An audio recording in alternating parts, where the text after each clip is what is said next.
നമ്മുടെ എല്ലാവരുടെയും ജീവിതത്തിൽ നമ്മൾ ഏറ്റവും കൂടുതൽ കാക്ഷിക്കുന്നത് സമാധാനമാണ്.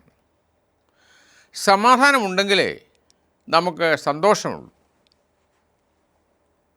ജപ്പാൻകാരെ ഈ ലോകത്തിലെ ഏറ്റവും കൂടുതൽ സമാധാനപരമായി ജീവിക്കുകയും സന്തോഷം കണ്ടെത്തുകയും ചെയ്യുന്ന ഒരു കൂട്ടം ആളുകളാണ്. അതുകൊണ്ടാണ് അവരുടെ ഇടയിൽ പ്രായാധിക്യമുള്ള ആളുകളുടെ എണ്ണം കൂടിക്കൂടി വരുന്നത്. ജാപ്പനീസ് പീസ് സീക്രട്സ് എന്ന് പറയും. Japanese peace secrets. നമ്മൾ പറയും സാധാരണഗതിയിൽ every man is a walking civil war എന്ന് പറയാറുണ്ട്.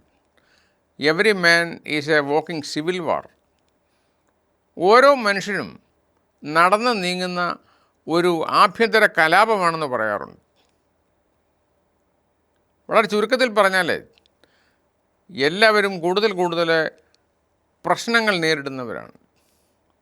നമുക്ക് ധാരാളം പുരോഗതി ഉണ്ടെങ്കിലും സമാധാനം കുറഞ്ഞു വരുന്നു എന്നുള്ളത് സത്യമായൊരു കാര്യമാണ്. അതുകൊണ്ട് നമ്മളേറ്റവും കൂടുതൽ കാക്ഷിക്കുന്നത്, നമ്മളേറ്റവും കൂടുതൽ പ്രതീക്ഷിക്കേണ്ടത് സമാധാനമാണ്. നമുക്കൊന്ന് നോക്കാം ജപ്പാൻകാരുടെ ഈ പീസ് സീക്രട്സ് എന്താണെന്ന് ഒന്ന് നോക്കാം. ഒന്നാമതായിട്ട് അഡ്ജസ്റ്റ്മെൻ്റ് എന്ന് പറയുന്ന വാക്കാണ് പ്രധാനപ്പെട്ട ഒരു വാക്ക്. വളരെ അയവുള്ളൊരു സമീപനം വേണം ജീവിതത്തിൽ. ജീവിതത്തിലെ എല്ലാ കാര്യങ്ങളെയും നമുക്ക് നിയന്ത്രിക്കാൻ പറ്റുകയില്ല.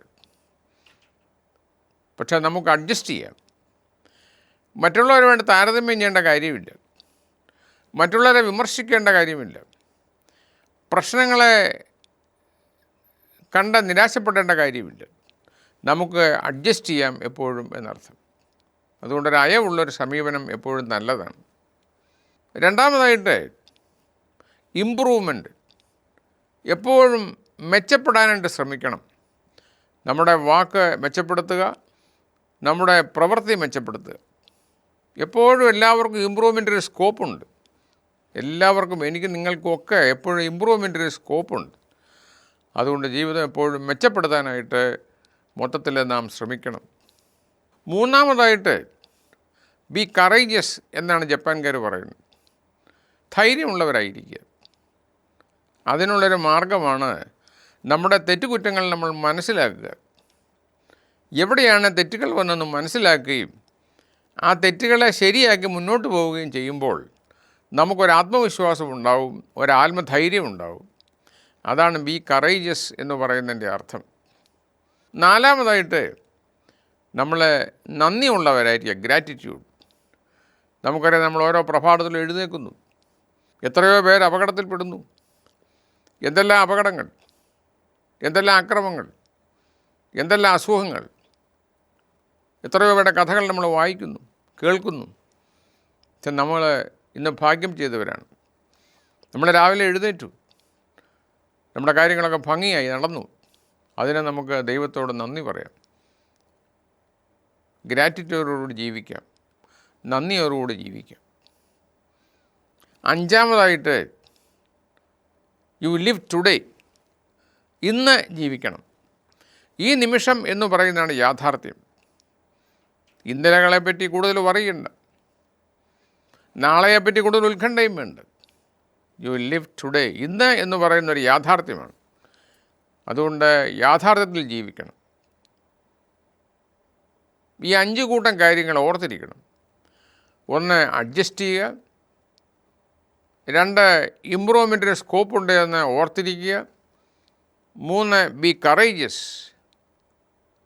4, ഗ്രാറ്റിറ്റ്യൂഡോട് ജീവിക്കുക, B grateful. 5, you live today. ഈ 5 കൂട്ടം കാര്യങ്ങളാണ് ജപ്പാൻകാരുടെ പീസ് സീക്രട്സ് എന്ന് പറയുന്നത്. ഇങ്ങനെയാണെങ്കിൽ നമുക്ക് we can be the captain of our lifes. നമ്മുടെ ജീവിതത്തിൻ്റെ ക്യാപ്റ്റനാകാൻ നമുക്ക് സാധിക്കും. We can be the architects of our fate. നമ്മുടെ ഭാവിയെ കരുപ്പിടിപ്പിക്കുന്നതിൽ നമുക്ക് ഒരു വലിയ പങ്കുണ്ട്. നമുക്ക് നമ്മുടെ ഭാവിയുടെ ശില്പികളാകാം.